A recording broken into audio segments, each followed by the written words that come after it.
I would imagine that you have your hands full, both at home and at work. And so I am going to take no more than 1 hour of your time this evening.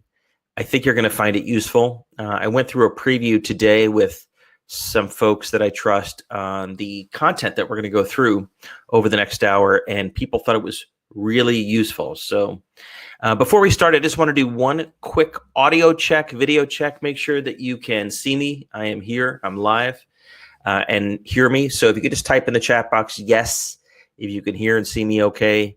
Type no if you can't hear and see me okay, which I don't know how you could do that, but I'd love to know. And then we're going to get started. The turnout is huge, and people are typing yes, so I think we're good to go. Well, thank you. So why don't we start by taking a deep breath, because we got a lot to cover. You are in the right place this evening if you are worried about your job. And I'll give you some data in a couple of minutes so that you know that you are in very good company. You're also in the right place if you are thinking about your next career move, whether it's this week or maybe later this year. Maybe you just want more confidence in making that move, which I can understand. It's always a difficult transition. And importantly, if you're going to listen to someone like me, that means you got to be unwilling to settle. I will not settle when I hire people. I won't let you settle when it comes to your career. And I'm going to give you some blunt talk tonight, some no BS talk. And that's part of why I wanted to do it after hours. I might even swear. So I'm telling you that up front, but I'll try to keep that to a minimum. So if those things interest you, you're in the right place. Otherwise, you are in the wrong place. We have a ton of people. People are still kind of joining the session, but we're going to get started because I like to be on time. And like I said, we will finish within 1 hour. I'm going to watch the time. After that hour, you are free to drop off, and I will stay on all night long doing Q&A. So you can count on me to make sure every single question is answered. It's probably hard to imagine this right now, but my goal tonight is to make sure that you are sleeping soundly, knowing that your career is as secure as possible. That's my goal. Maybe not an easy one right now. I know that you can do this. I have seen many, many people do this under the most trying circumstances. But I will caution you that it takes a very different approach than what most people do. And for that reason, I'm going to give you some very straight talk this evening. And I hope you'll take it with the knowledge that I'm only trying to be helpful. I'm not trying to be alarmist in any way, but I think it's important to take a very real, practical view of where we are. Let me give you just 60 seconds on me. I know some of you personally, I'm sure, but for others, I've been in recruiting now for half my life, roughly, most of it at the executive level. I was very humbled to be named the matchmaker by Inc. magazine a while back. And I've started 4 companies. So in addition to just being a headhunter, I've actually started and scaled companies. I've raised, a lot of money in venture capital, worked in private equity, and I've hired about 3,000 people. So I think that can be useful for you because you can kind of see it from the other side, and I'll be in a genuine reflecting mirror, if you will, on what works. And I've interviewed, many, many more. When I'm not a headhunter, I actually teach recruiting at the Kellogg School of Management here in Chicago. And that course that I teach is based on the best-selling book that I published last year called Recruit Rockstars. So this is my my career, right or wrong, and hopefully I can share with you some things that'll be useful this evening. Over the next hour, what I'd like to do is talk about how to safeguard and protect your current role, help you with some ideas to find your next role if that's something that you're interested in doing. I've got some very clear ideas on where the opportunities are, and I'll share those with you. And I'm also going to share with you, frankly, some of the biggest mistakes that people make. when you get to my age, you start to realize that really the only advantage is you've seen this movie before. Obviously, I haven't seen this particular movie before. None of us have, but I've seen recessions and impending recessions before multiple times, and I've seen people make a lot of the same mistakes. And my goal tonight is to help you avoid those mistakes. So type in the chat box if we're off to a decent start, and if those things would be helpful for you. I'd really love to know. So just type yes or no. If that's kind of why you're here, protect your current role, find your next role, figure out the industries that need you right now, and avoid some of the mistakes. And I'm going to take a sip of water as we go. Okay, so a lot of yeses. Yes, yes. I got one fuck yes. I guess that's good. But thanks, you guys, and let's keep rolling. Why am I doing this? Why am I doing this now on a Thursday night? And I think we all probably know the answer to that. Our world has changed. And while I'm not going to be alarmist, I am going to be very direct because I've seen the mechanics. I've hired many. I've laid folks off. I've been on both sides of that myself. And our world has changed, and there's just no denying that. We're faced with this monumental health crisis, which I'm not going to belabor. Hopefully by now, you've taken every precaution that's been advised. I'm certainly, ready for the long haul, and hopefully you and your family are safe and safeguarded. And I'll encourage you to do as we are instructed by the authorities, regardless of your political affiliation. Right now, I think that's the absolute best thing that we can do. But I'm not going to focus on that tonight because in addition to this health crisis, we also now have this economic crisis, which is, of course, tied to the first. And that's really what we're going to be spending our time on. If you haven't had a chance to look, and maybe you shouldn't, our collective stock portfolios have lost about a quarter of their value in record time, about 3 weeks.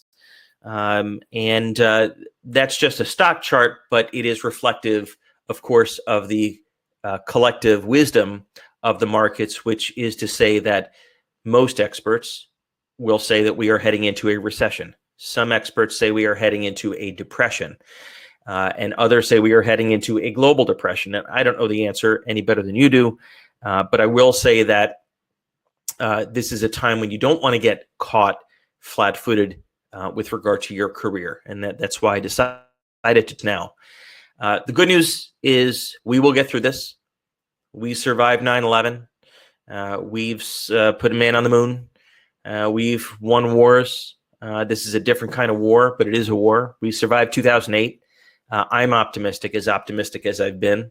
Hopefully you are too. I know that can be very trying right now when you're at home in a one-bedroom with 2 kids, trying to do your work, and worried about that cough that you have. I totally get it. But at the same time, we have to have the same sense of optimism as Americans that we always have. It's what carries us through. And I promise this too will pass. At the same time, I'm not going to BS you. I will tell you from an economic standpoint that this is where we're at. We are on the beach, and that tsunami is coming. I've seen this movie before, not this particular movie, but all the clues are there. If you haven't seen them, which is understandable because it's really just in the past 20 days that this has taken place. I've been working with client CEOs who 3 weeks ago were facing the most brutal war for talent that they have ever faced. I've been doing executive search now for 25 years, and it's been the hardest to get these roles filled with great talent. 20 days later, many of my clients are now looking at what to do. Most have hiring freezes. Some are planning to lay off. The tsunami is coming, and those who are caught flat-footed will have some real challenges. I know that's not going to be you. That's how you're spending this evening, and so let's get to it. And just as a point of data, Stephen Mnuchin the other day said that we could get to 20% unemployment. Just for perspective, we're at 3.5% at last check. So I don't know that it's going to 20%. Our president doesn't either. But I think it's safe to say that you may see it at 5, 10, 15% very soon. And I don't want you to get caught in that. So let's talk about that.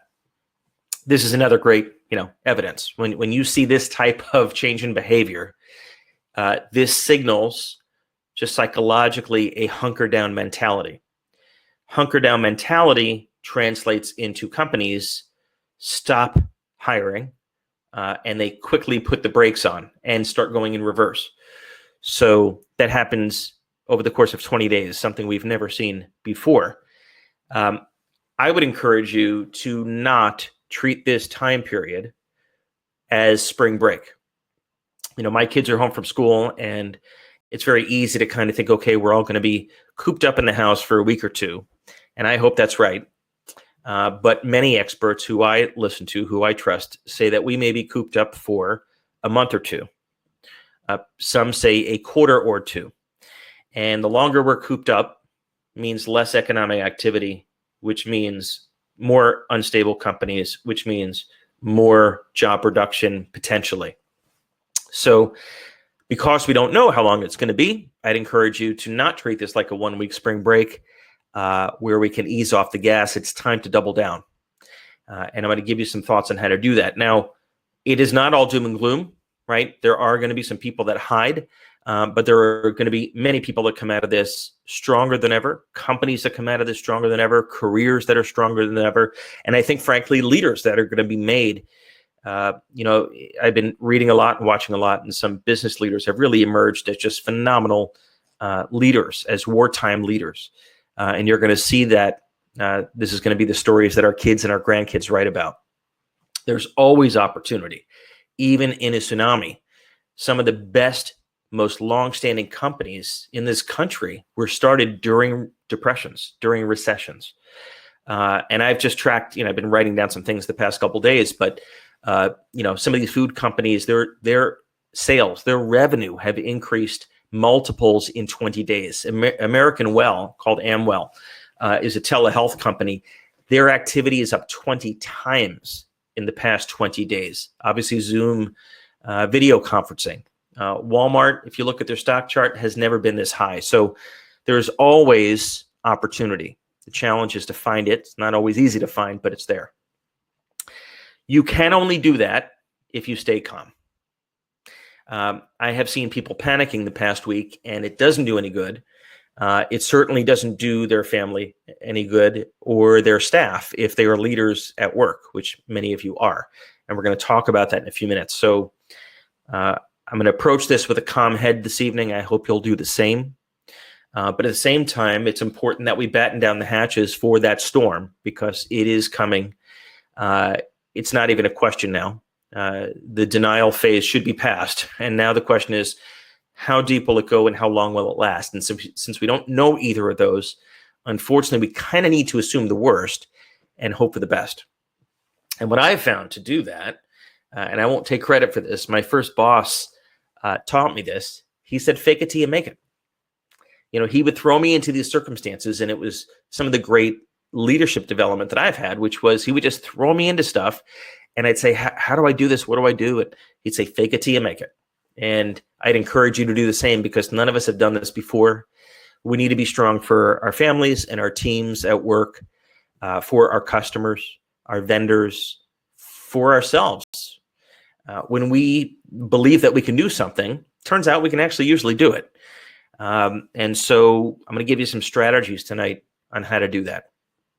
Now, I mentioned some of the big mistakes. So I've seen these mistakes in every recession, every economic issue. Some people panic. That's not a winning strategy. You need a game plan and keep your wits about you. A very common temptation, if your company is not on strong footing, is to quickly take a job at a competitor, because many of your relationships are probably going to be with people at competitors in the industry. And the challenge with that and how it can be a mistake is that the issues your company is facing are probably facing other companies in your industry. And so you may be getting off one ship and going to another ship that's in roughly the same conditions. So big mistake that a lot of people make. Another is to hop into a new role without doing due diligence. Again, this derives from panic, decision-making, and poor decision-making. Sometimes it's better to hang on and wait, do your due diligence before you jump onto a new situation.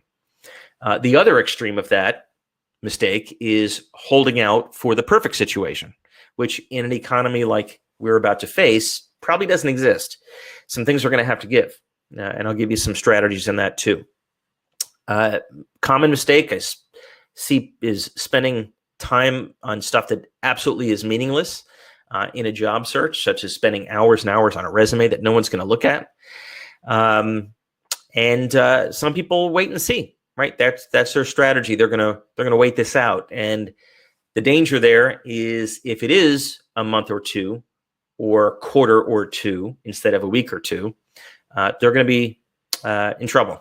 Remember, you do not need to outrun the bear. You just need to outrun the folks behind you. And there is so much opportunity still in this economy. I remain an optimist, but it is going to get harder to find over the next few months and quarters. And I'm going to help you find it over the next 45 minutes. As a starting point, you must know these two things. You must know the cash burn rate for your business and the cash burn rate for your household. I'm shocked by how many business leaders don't know one or the other or both. This is oxygen. I'm not a numbers guy, right? Not how I kind of came up, but I know my numbers. And if you don't know how long your cash is going to last at work in your company, if it's a startup or even a larger company like Boeing these days, as big as it gets, burning $1 billion a week right now, and your household, you're going to have a problem. So if you don't have clarity on that, that's what this weekend homework is finding out and figuring out and crunching the numbers on how long can your cash last your business and your household. And the way to pressure test that is to hope for the best, but prepare for the worst. And what I would recommend that we do is to assume that your revenue will be down 40% for the next year. Now, I know that sounds awful. Sounds awful coming out of my mouth, but my goal is to give you the best advice. And my best advice is hope for the best and plan for the worst. Well, what's the worst? Well, there have been periods where revenue has declined 40%. In some industries more, in a very, very rapid period of time. And look at the stock market, it's down 23% in 20 days. Some industries will probably cease to exist. Many companies will cease to exist. You'll need to make that determination in your situation, but I think a safe assumption for most will be 40% for the next 12 months. And if you can withstand that, you're probably in pretty good shape. So that's kind of the starting assumption. The situation that we're in is that these dominoes are just now falling, and each day more and more of them are falling, and it causes these other issues, which causes these other issues, and people are still getting an understanding of what all those dominoes to fall are. And so whether you're out of a job right now, looking for a job actively, or whether you're in a job, all of this applies to you. The way I kind of view a career, and I would encourage you to think about your career, both short-term and long-term, is to think about all the people that, kind of touch you. This is a derivative of Porter's 5 forces. And I kind of think of it as your career forces, right? This uncertainty, this new period, this new tsunami that we're facing impacts your boss and your manager. And you need to think about his or her impact. How are they being impacted at home, at work, their stresses, their worries, their fears? Your customers are facing the same uncertainty. Your vendors, your team, if you have one, and I know many of you are CEOs and vice presidents of departments, so your staff are also faced by the same uncertainty and fear and all these characteristics. Your competitors, right? And your board, your private equity firm, your venture capital firm, right? They're right now deciding what to do. They were raising a fund, or they're trying to decide which of their portfolio companies are going to make it.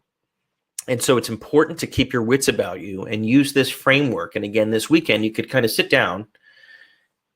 I'd encourage you to have a glass of wine while you're doing the exercise and really think about each of these 6 categories and what they're going through right now, what issues they're facing, and make yourself invaluable to these constituents. It's a great way to recession-proof your job. I'm going to take a sip of water, type in the chat box if you're getting this, if you're on track, and if it's making sense so far.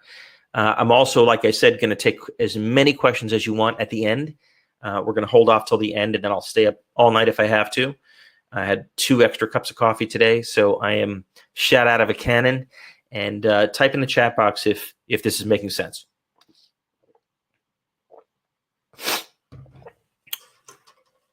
Okay, great. We are good to go.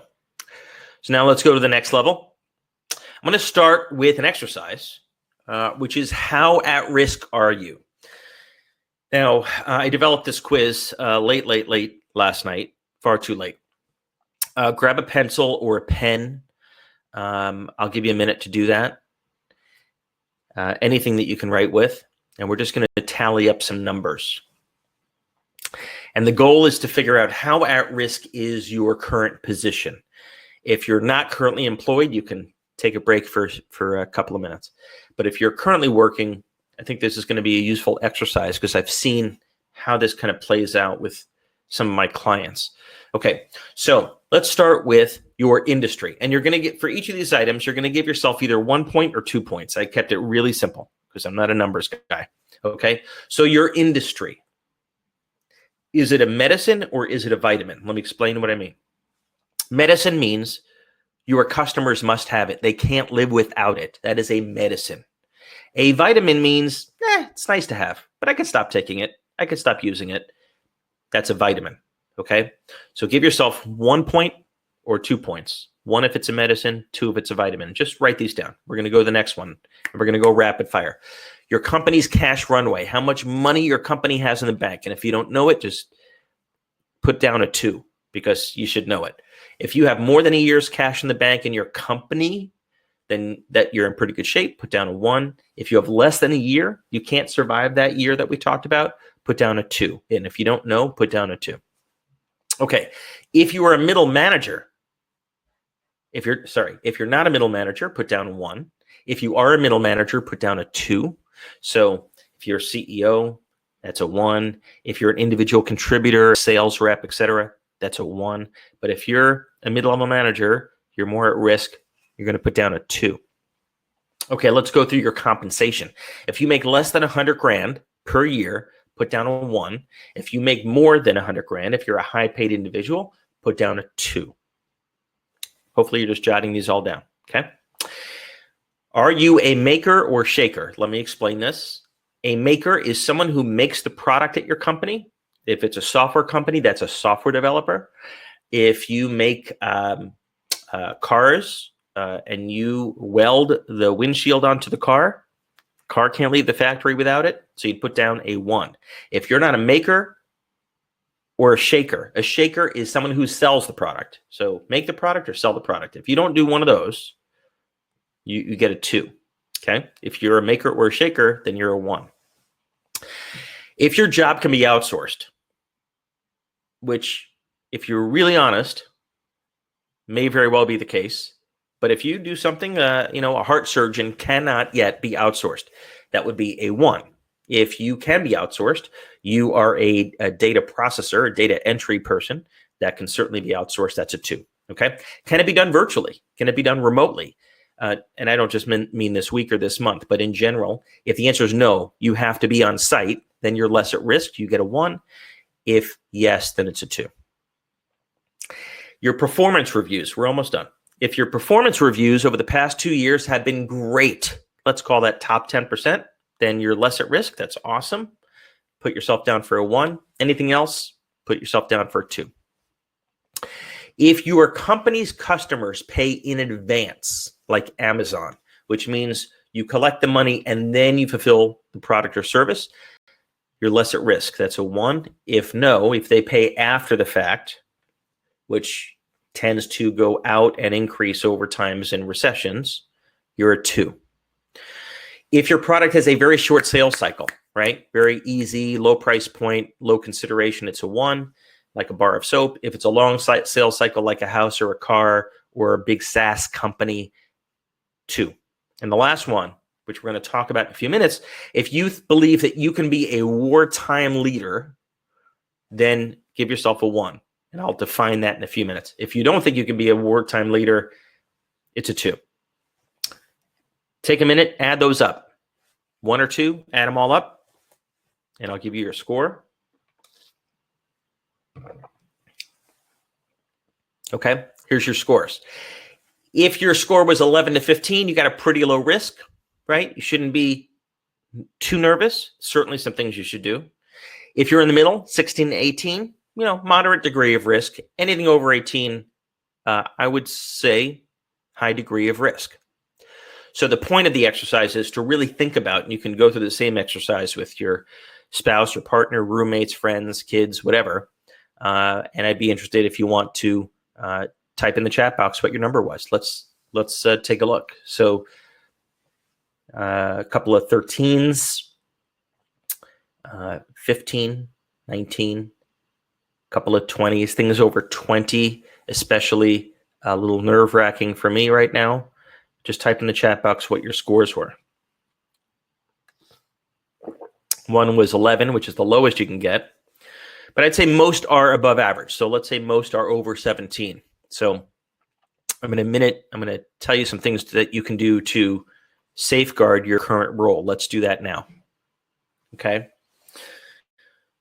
In your current role, there are some things you can do tomorrow to reduce the risk that you're going to get swept up in that tsunami. Now, if your company or your industry gets swept up, different issue. Not much you can do about that unless you're the CEO. But for your role, there's a few things you can do. Number 1, over communicate. Super hard right now. We're all working from home, myself included. And it makes the bar that much higher, right? Over communicating up, over communicating down to your team, over communicating out to your investors and your board, to your customers, right? Over communicate, over communicate. Second, quantify. This is a time for quantified results, quantifiable achievements, metrics. If you're not wired that way, this is going to get more challenging, and I encourage you to partner up with someone who is. Regular self-promotion. Now, let me be very clear what I mean. I don't mean bragging or self-promoting in that way, but because you're working from home, we're all working from home for the next week, month, quarter, I think. It's important to make yourself visible to your manager, to your executive team, to your investors, to your customers. Oh, it goes back to over communicating so that people know what you're doing, what's working, the traction you're making, the progress you're making against all these odds. Super important. It's kind of out of sight, out of mind, right? And people are going to get over the next few months maniacally focused on their keyboard and their Mac and what they're doing because they're at home and their kids are in the background trying to learn something. Super important to use self-promotion appropriately. The next thing you can do to protect your current role is to take on the role of a wartime leader. And I want to talk about this because I've been reading a bit about it the past 2 weeks. I believe we are at war. Our president thinks we're at war. It's an invisible enemy. But what that means is we need people to step up as wartime leaders. Now, the uncomfortable part of being a wartime leader for many of us is that it's likely a different style than we've used. It's not our normal leadership style, right? I tend to be a consensus builder. I'm a hugger. I take people around. I listen to everyone. I make thoughtful decisions. This is not the time for that approach. So you need to think about whether you can be a wartime leader with your team at work, with your customers, with your career, with your family, in all aspects of your life. We are at war, and that's not meant to alarm. It's just meant to be real. And this too will pass, hopefully in a few weeks, could be a few months. But if it's a few quarters and you're using the wrong style, it's going to be a challenge. One thing I've observed as I've kind of read about wartime leaders over the past few weeks is they pick one priority. And that is typically to fend off an imminent existential threat, right? The whole goal is to live to fight another day. So if you're getting low on cash in your company or your household, you got one goal, and that is to keep getting that cash coming in. If your whole success is hinged on launching a new product and you're on schedule to launch in a month, and that's the priority, you and your team do every single thing possible, even though we're all working from home. And how do you collaborate? You find a way. That's what wartime leaders do. They find a way. Action is valued over perfection. Very hard if you're a perfectionist. I'm a recovering perfectionist. Getting this stuff 80-20 in many cases is good enough right now. Normally not. Normally we got to be perfect, 99-1, whatever. Right now, it's about action. This next one's really hard for me to acknowledge because I'm a big culture builder, and I've written a book about it. I believe companies are nothing more than the sum of their people, which is their culture. Unfortunately, in wartime leaders don't put the culture first. They put survival first. They put the imminent existential threat first. And that may mean breaking some glass. It may mean pissing off some people. It may mean losing some friends. But that one priority has to come first. Otherwise, the rest doesn't matter. Once you have that priority and that game plan, being intolerant of deviations from the plan. So it's not time for a lot of debate, not time for a lot of people to have a lot of ideas. Pick a direction, stick with it. Anything that deviates from the plan, you got to say something immediately. And that means it's not a time for consensus, which, again, for some people is just very, very hard.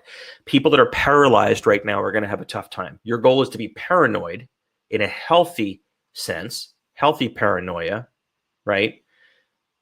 But not paralyzed. That's not going to do any good. So wartime leadership, it's a totally different thing than you may be used to. Now let's keep going with some other things about protecting your current role. Making yourself invaluable, no matter how invaluable you think you might be. When you look at your score, and I'm looking right now at the scores, a lot of scores that are kind of high. Bring your score down by making yourself invaluable. Become a maker or a shaker. Take on extra projects. Volunteer for stuff. I'm not talking about bullshit make work. I'm talking about stuff that can really move the ball forward.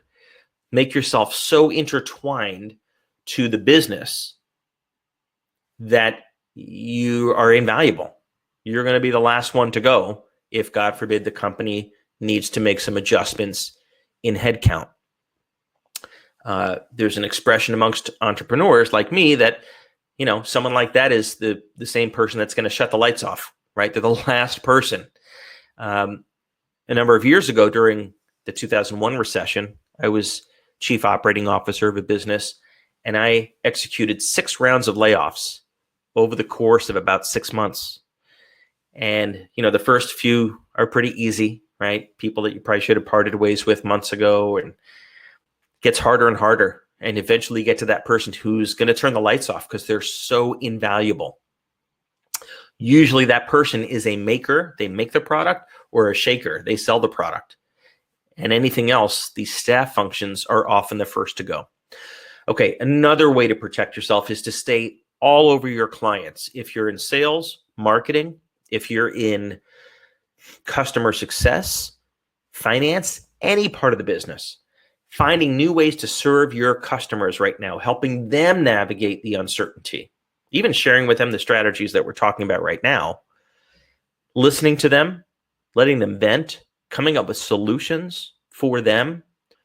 Think of yourself as a consultant, no matter what your role is. If your leaders in your business and your investors see that you're tied to your clients, your customers, you're safeguarding your role. Not a good situation to be in right now if you can't even name your company's customers. Okay?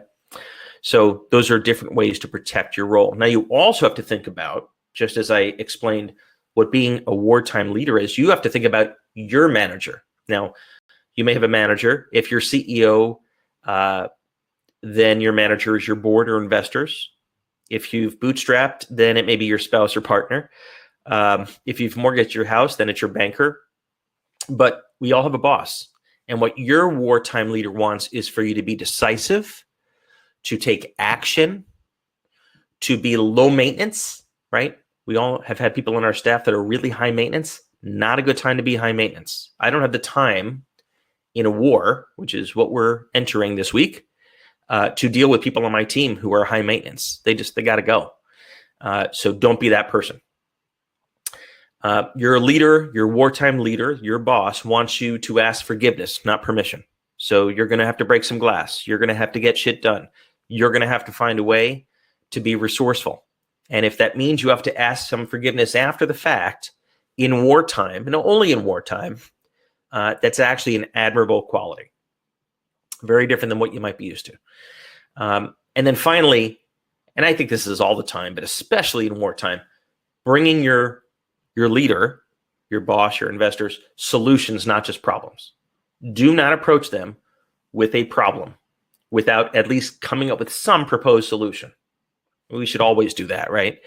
But now more than ever, your boss, your CEO, your investors, your board are going to have very little patience if you just keep bringing more and more problems without bringing your fair share of solutions. Even if they're not great solutions, come up with something.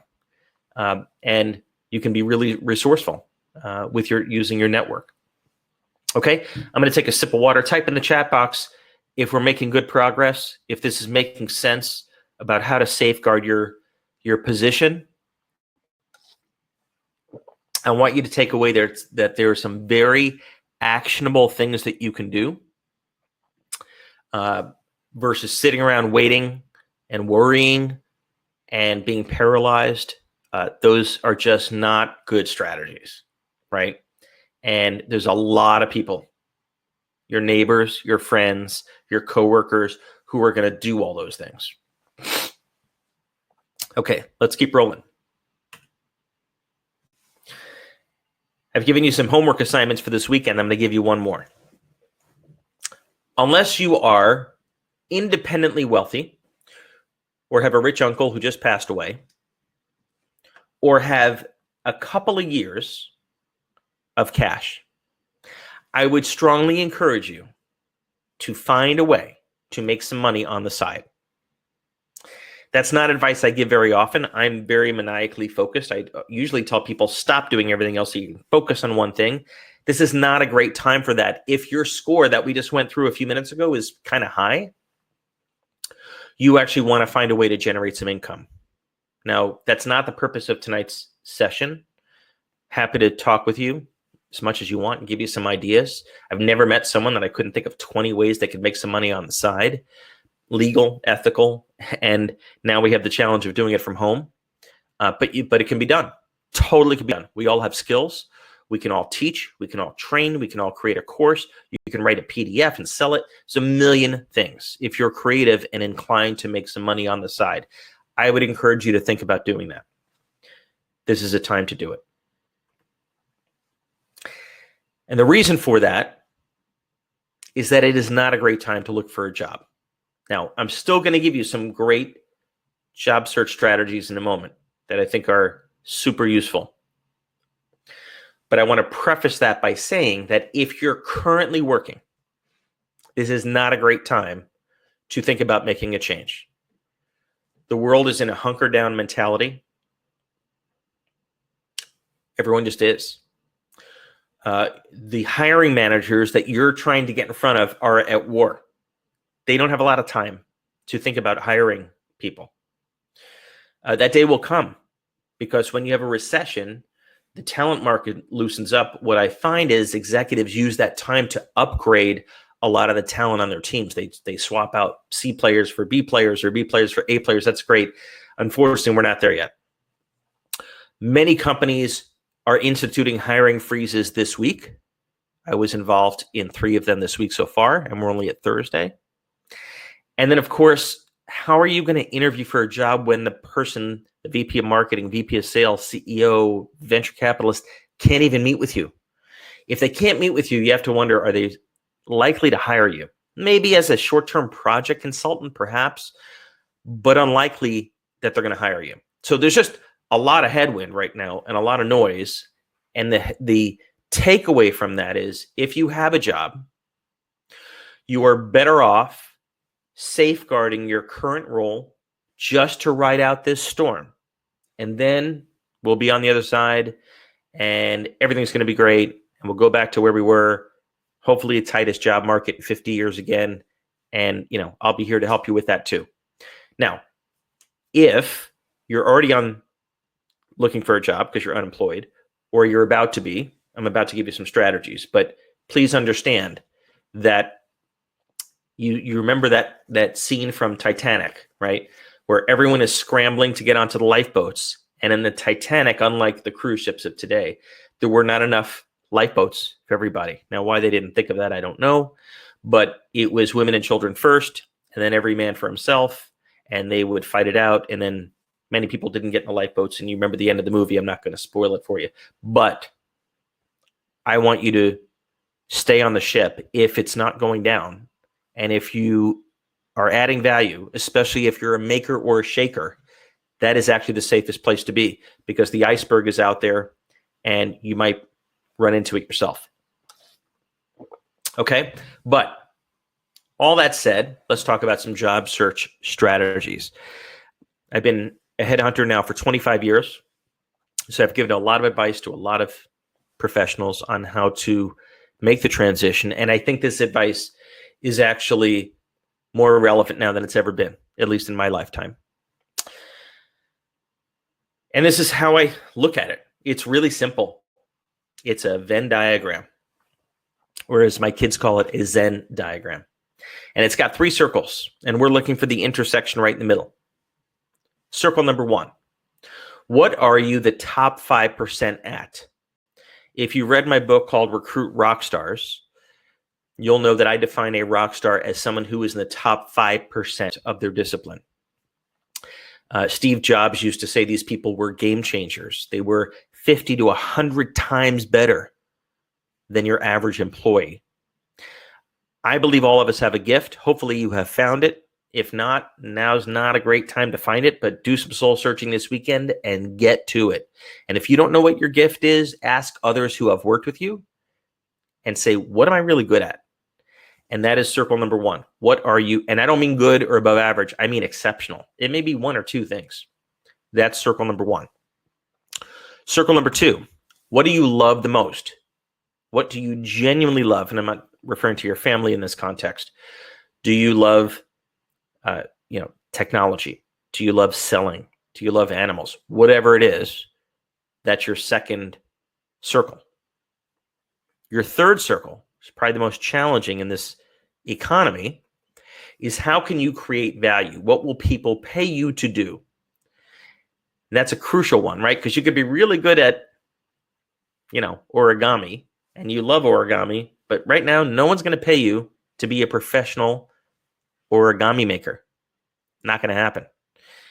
You might be a great writer of press releases, and you love writing press releases, but no one's doing press releases right now. So probably not a great place to be, right? So you're going to have to do this in the short term, but this is the Venn diagram I always give to the same people over and over. I've used it now for 25 years. Your goal is to find the target in the middle. When you do that, the heavens part, the storm becomes calm, and you're able to focus on certain industries, certain companies in that industry, and certain roles. It's important during this time to remember Maslow's triangle. If you're not familiar with the concept, basically it says that we all start at the bottom to make sure those needs are taken care of before we are even interested in climbing the ladder to other needs. Well, 20 days ago, before we were arm wrestling for toilet paper, we were at the top, right? Worried about becoming everything we wanted to be and our respect and our recognition and how our boss treated us. And now we are hoping that we can get fresh air and water and toilet paper and food. And it's staggering to me how it's changed in 20 days, but I'm sure you're equally staggered, and that's not the point of this discussion. The point of this slide is just to indicate that if you're focused on these top things when everyone else is focused on these bottom things, you're going to have a tough time finding a job, finding a role, finding a home. The closer to the bottom you can be right now, the better in meeting people's needs. And so I put together a list of industries, and I can send this to you if you like, so you don't have to scramble to write it down, that I believe are going to do very well over the next 2-year period. We could pick some random examples. Home entertainment, pretty obvious. We're all going to be using that. Consumer food, it's never been stronger. Senior services, people are still getting older. We got a lot of people to take care of. There's going to be a lot of legal issues that come out of this tsunami, a lot of accounting issues, online education, as I'm finding out with my kids. The list is endless. So to think that there's no opportunities is just crazy, but they may not be the same ones that existed 20 days ago. So think about the industries and think about within your industry and within your company where those opportunities lie. Now, if you have to look right now, which is fine, don't make the same mistakes everyone makes. Let's go through some of those now. Applying online for a job is an absolute waste of time. I can't tell you the last time I hired someone who applied online. I'm not saying that it's a bad idea to look online for job postings, right? If you find a job posting that was posted yesterday, that's a company that probably needs that person, right? Amazon announced yesterday they're hiring 100,000 warehouse workers. Now, I'm not encouraging you to apply for that job, but I am saying if you're interested, don't apply online. Bypass HR, find the hiring manager and go direct to that person. And that is networking. And if you can't do that, it's going to be a tough period. Don't ignore the elephant in the room. As you approach people, if your company is shutting down or winding down or you were laid off, don't dodge the fact that we're in the biggest healthcare crisis in our history. People are going to understand that companies are having a tough time. So just say it like it is. But don't expect to make a change of function, industry, and level all at the same time. That's hard to pull off the trifecta in great times. In wartime, maybe you'll be able to pivot one of those. So if you want to stay in the same industry, you may have to be more flexible on function, right? So if you want to stay in your industry and you've been in marketing, you may have to go to sales. Or if you were in legal, you may have to take over HR. Or if you want to stay in the same function, you may have to be open to switching industries. So you get the point, right? You have to, flexibility right now is hugely important. I believe it's an absolute waste of time right now trying to get to strangers. These are, if you go back to this, right? If there's room in that boat, those strangers are thinking about who can I bring into the boat, people that I've worked with before. And I want you to do the same thing, okay? And so to do that, stop wasting time with strangers and invest your time with people that already know you. And I'll give you the key to doing that in a second.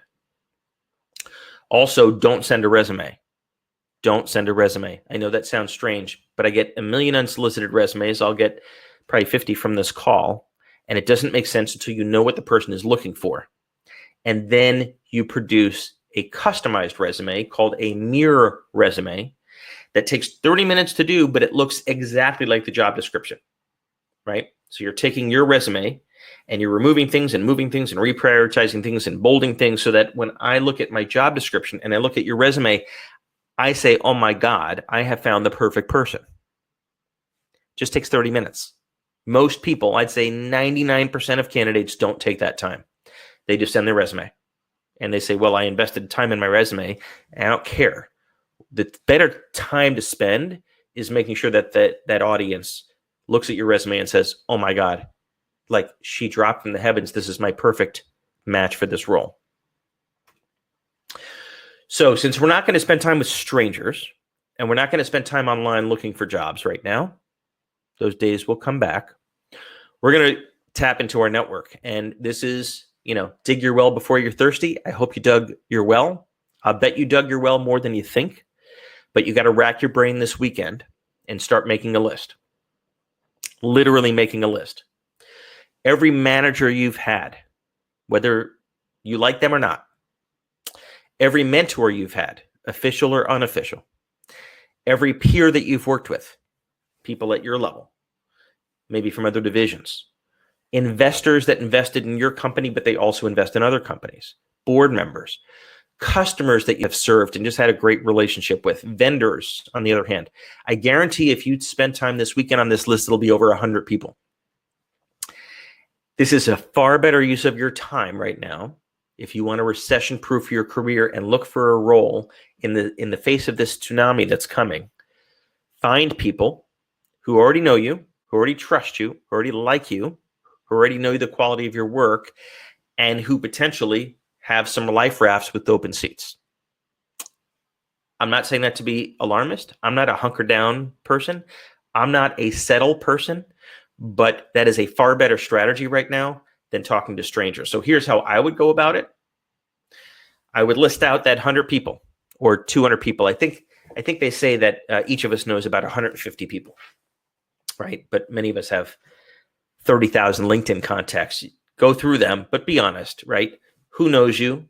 Who loves you? And when I say love, meaning they'll take your call, right? And who is in a position to hire you? What good is it if they know you and they think you're great, but they're 3 levels beneath you? They probably can't hire you, right? So you score these any way you want. I use 1 to 3. Let's keep it simple. You add them all up. You prioritize this tops down. That is your target list right now. Your target list is not spending all day and all night on LinkedIn looking at job listings where you don't know the hiring manager. They don't know you. Those things go into a dark black hole anyway. This is the best, far better use of your time. Prioritize your network. Let's talk about LinkedIn profiles. I'm seeing a bunch of questions about LinkedIn profiles. Far more important than your resume. Far more important than your resume. The problem is they get 6 seconds on average. As an executive recruiter, I look at them all day long, as does my research team, and the average gets 6 seconds. Most LinkedIn profiles don't pass the 6-second test. What 6 seconds means? It means your LinkedIn profile needs to quantify your achievements. Quantify. Grew sales by X, reduced cost by X, signed X new customers, launched X new products. That's quantifying your accomplishments. It lets someone know that you were there. Okay. Achievements. Most people on their LinkedIn profile will have all their jobs and all their titles, and then they go on to put a job description. Well, the hiring manager knows very well what that job is. They know. We know. What we want to see is the achievements, right? 2 or 3 or 4 major achievements that you accomplished during that time. And I don't really care about the job from 22 years ago. A little less relevant right now. I usually focus on the past 8 years, but take it for what it's worth. How you create value. When someone, a headhunter like me, or a head of HR, or a CEO, or a venture capitalist, or a private equity investor looks at that LinkedIn for 6 seconds, they need to take away how you create value. You're writing your LinkedIn profile for them, not for you. It's not a autobiography. No one cares, especially in this time. I promise you some tough love. It's how you create value. And for God's sakes, put a professional headshot on. Now, until last Wednesday, I would have said, pay someone $500 and get a professional headshot. You can no longer do that. So you're going to have the best iPhone or iPad camera in your household, and you're going to get dressed, not with a tie, but with something human, and have someone in your family take 30 pictures of you until you find the right one. Don't just take one picture. Take 30, take 50, take 100, and pick the best one. And that is a headshot like you're seeing me right now. Not really far away, not really super up close and scary, not with your dog, some of the headshots are crazy. And the reason for that is, despite all the bias and all the other issues that you'll hear, people want to engage with a human, and the only human part of a LinkedIn profile is your photo. And so many LinkedIn profiles don't even have photos. So don't forget that. Okay, let's keep going. I'm going to take a break for a sec. Type in the chat box if this is making sense. I see that we are behind time. I promised you a lot of content tonight. We are in the home stretch. I can promise you we're going to be a couple minutes over the hour, but I do hope it's useful. Type in the chat box yes or no if you're getting some stuff out of this and if it's useful. And let's keep going.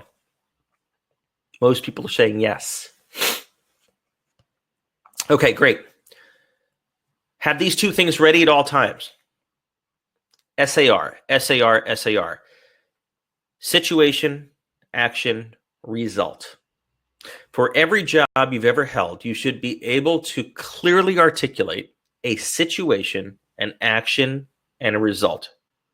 What did you step into? Was it a turnaround? Was it a startup?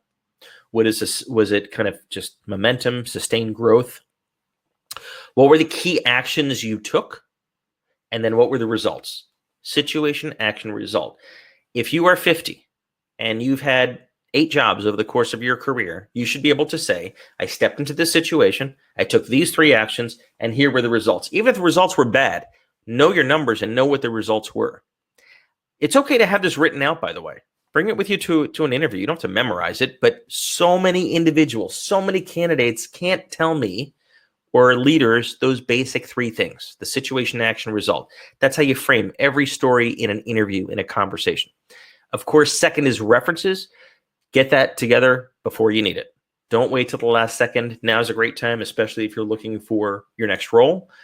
The number, I would say the more the better. I get some candidates who give me 30, and man, that conveys to me they have a lot of confidence in their ability. There's a lot of people that are willing to go to bat for them. If you have a tough time coming up with 3, you're going to have a tough time. Speaking of interviews, video interviews are where it's at. So I don't mean recorded videos. Your next job interview, I would bet a good steak dinner, it's going to be a video interview, because we're not going to be leaving home for a while. And I've been doing video interviews for years, and it's phenomenal. It's not as good as in person, but it's pretty good. Far better than a phone interview. So there's some key things you got to do. You got to check your technology before the appointed time. If the interview is at 3 o'clock, don't get on at 2:59 hoping that Zoom or Skype is going to work, because it's not. Try it the day before, try it an hour before.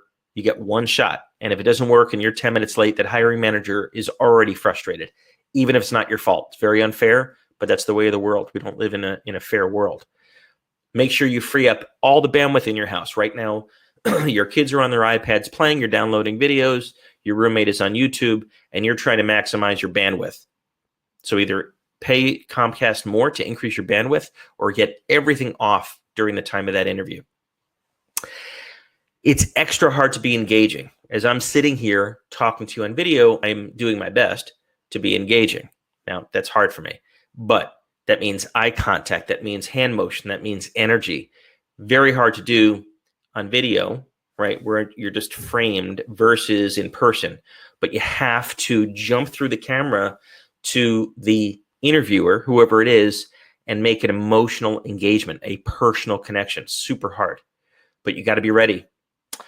You also got to be ready by thinking about what you're going to wear. I'm not going to give you fashion advice, but I interview candidates all day, every day, a lot of them on video. Some show up in a suit, kind of weird to be at home sitting in a suit. Others show up in a torn t-shirt. I don't get it. Others are right in the middle. So think about what you're going to wear. And most importantly, mock interview with someone you trust. Do not get on the interview for the very first time.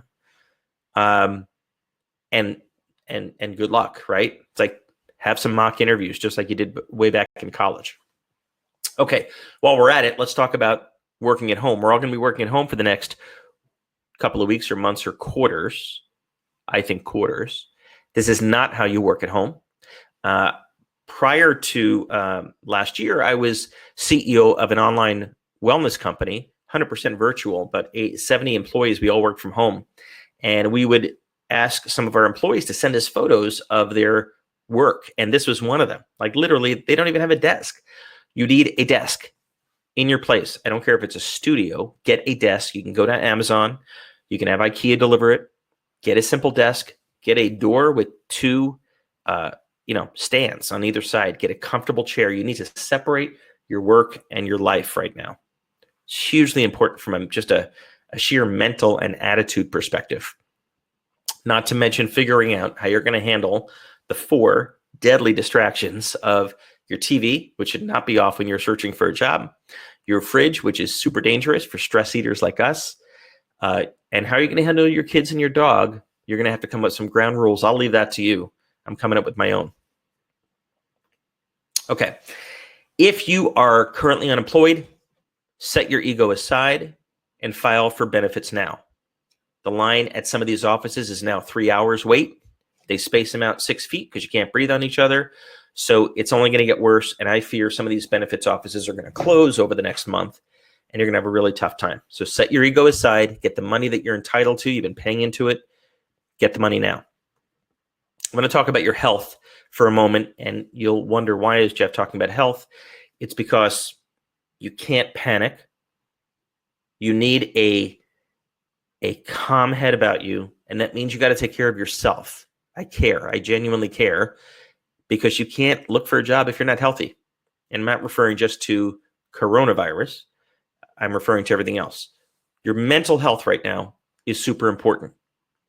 Very hard to conduct a successful job search if your head is not in the game. What I sadly anticipate is going to happen over coming weeks and months is that we're going to have the highest level of depression, anxiety, stress, isolation of Americans that we've ever had, especially amongst extroverts who derive their energy from other people, from being around other people. If you start to experience this, you have to get help. Now, I'm not a shrink. I've had my fair share of them, but don't wait. Get help. And the good news is there is amazing online therapy, BetterHelp, and a ton of these other companies. You can get video help just like this from a therapist. Huge help, as is some things that I swear by: yoga, meditation, sleep. Get your sleep. Have a regular schedule, right? Even though we're working at home, we got to get up, we got to get dressed, we got to shave, we got to shower. It's so tempting to treat this like spring break. This is not a rehearsal. This is a tsunami.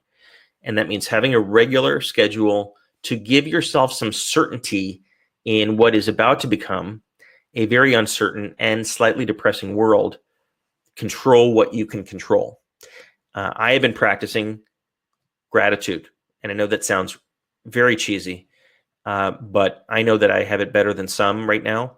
There's a roof over my head. I'm probably not going to miss any meals anytime soon. And, I really feel for a lot of waiters and waitresses who are soon to be out of work. So gratitude is a great way to keep your mental health. Your physical health is also important.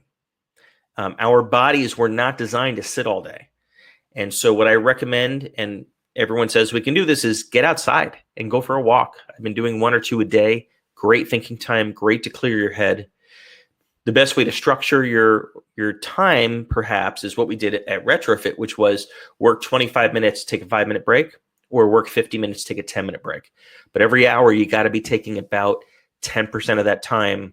Get away from the desk, get away from the phone, hopefully go outside, play with your dog, talk to the kids. You got to get a break. And that break can't turn into a 2-hour break. So we're near the end. I'm going to give you some more information, but we're getting close, and I understand everyone is nervous. I'm nervous too. I think that's a very natural reaction. We are at war, but you can't afford to get paralyzed. It's not going to do you any good. It's not going to do your family any good. It's not going to do your company any good.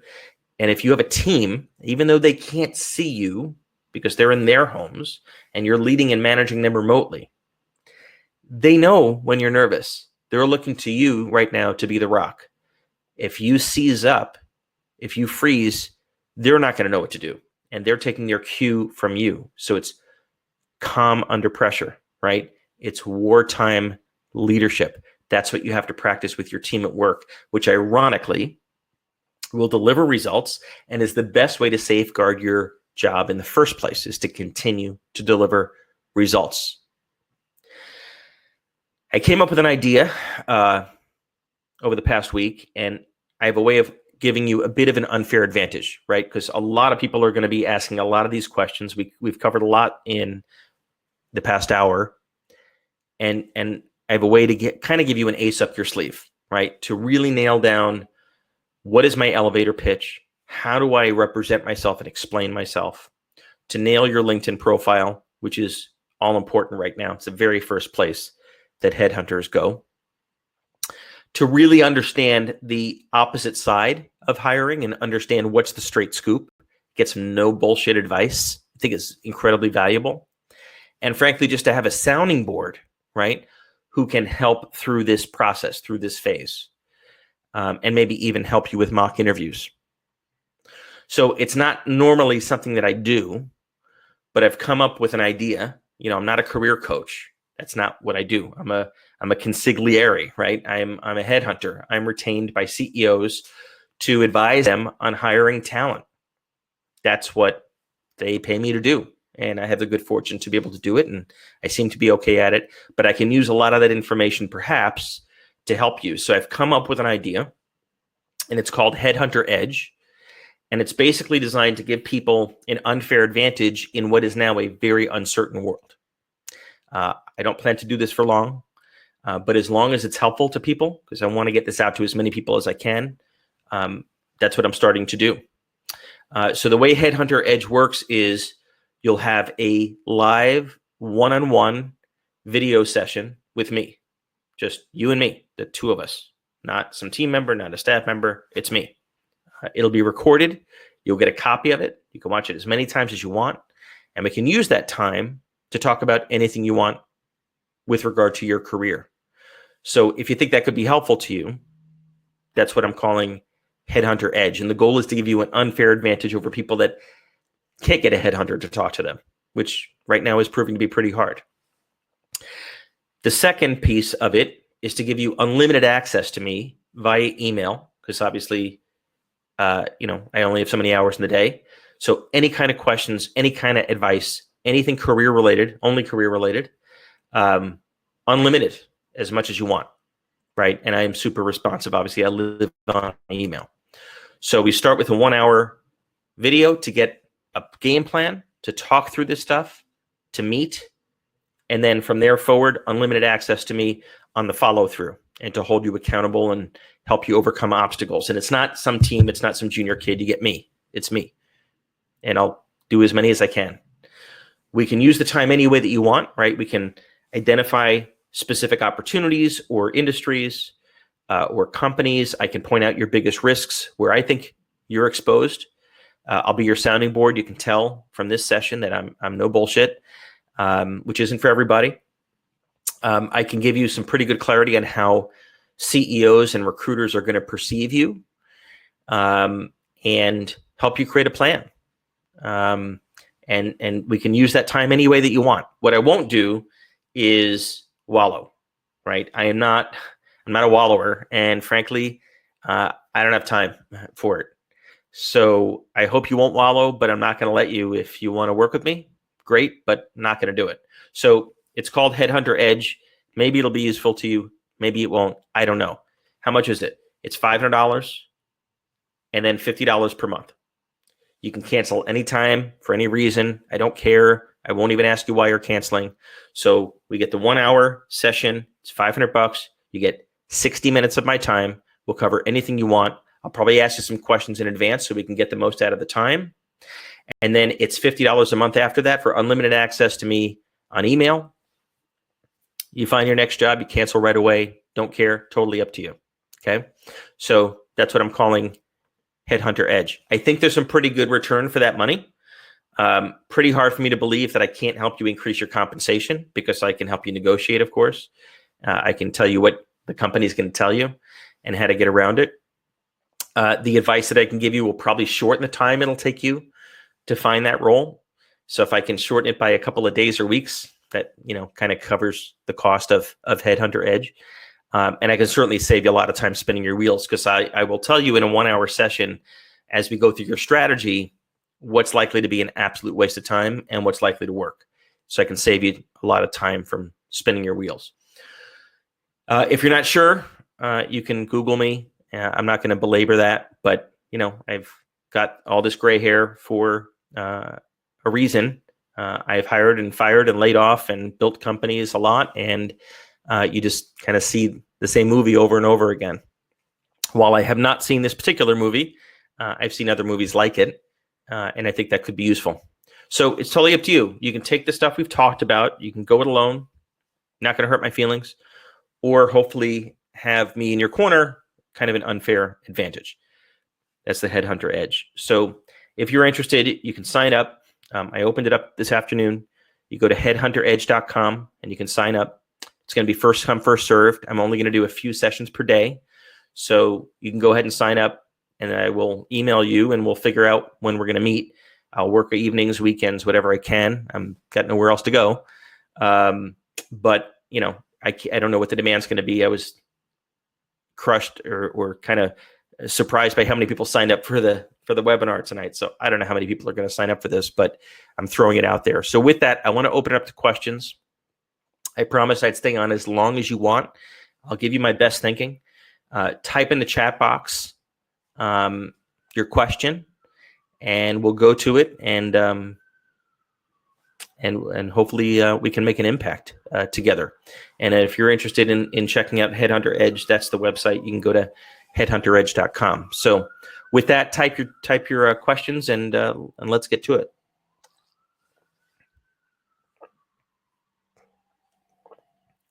Okay, first one. What do I do about distractions if I'm on a Zoom video? It's a good question. I had this happen actually this morning. I was on one. I think people are going to be very understanding during this period. I think you're going to get a lot of empathy. We're all going to develop a totally different sense of humanity real fast over the next few weeks and months. I think our politicians have, and I think that's going to flow through. So if your dog barks, if your baby cries, I think you're going to get a break. If you're dressed like a doofus, which is completely in your control, or you don't have a desk, I don't care if it's in the bathroom, right? So you can just focus. That stuff in your control. Focus on what you can control. But I think you're going to get a decent amount of leeway from people. I know I'm interviewing candidates to this day. I'm working on searches right now, and obviously I'm giving them a break, right? If there's a kid crying in the background, or I see the kid, studying, I understand. Okay, next question. What do I think is going to happen in private equity and venture capital? Great question. I've been reading a lot about this. A lot of the search work I do is in private equity, venture capital. So it's a good news, bad news. There is a ton, $3 trillion last I checked, on the sidelines, meaning VC and PE firms that have that much money that they want to put to work, and they can't give it back easily. So it's a matter of time. The challenge right now is that they can't even meet with prospective investments because we can't leave the house. So it's quickly grinding to a halt in terms of new investments. But there are tens of thousands of companies already that are funded by PE and VC, and they're not about to go out of business. Those investors don't take their money back. So I think it's a pause on private equity and venture capital, but it's going to be back bigger than ever. I'm still very optimistic. Okay, let's go to the next one. There's a lot of questions. Would I work with people who are unemployed? Of course. So, any chance you'll pass along your slides? Sure, I'll send you the slides. What would you recommend for following up on jobs for which you are already a candidate this week and next? Certainly follow up, but don't follow up saying, "Hi, I'm just following up." That's kind of useless. So find any reason to give news when you do that follow-up. Hey, John, just want to touch base. I know we said we were going to talk this week. I just want to let you know I just signed a huge new client. Or I wanted to let you know about this, that we finally launched the new product. Or, I've rallied I put together this framework for leading my team from home, and I thought it would be useful. Or I found this video that someone did about how to manage remote teams, and I wanted to pass it on to you. Find some reason to touch base other than just, how you doing? You already know how they're doing. They're not doing well. So that's what I would recommend. Next question. Is it good to send a resume to a VC or PE firm? It is an absolute waste of time to even click the send button unless it is through a mutual connection that you have with that VC or PE firm. They rarely look at unsolicited candidates, and over the next few months, they're going to be besieged at a time when they're focused on managing their portfolio companies. So I don't think that's a very useful strategy.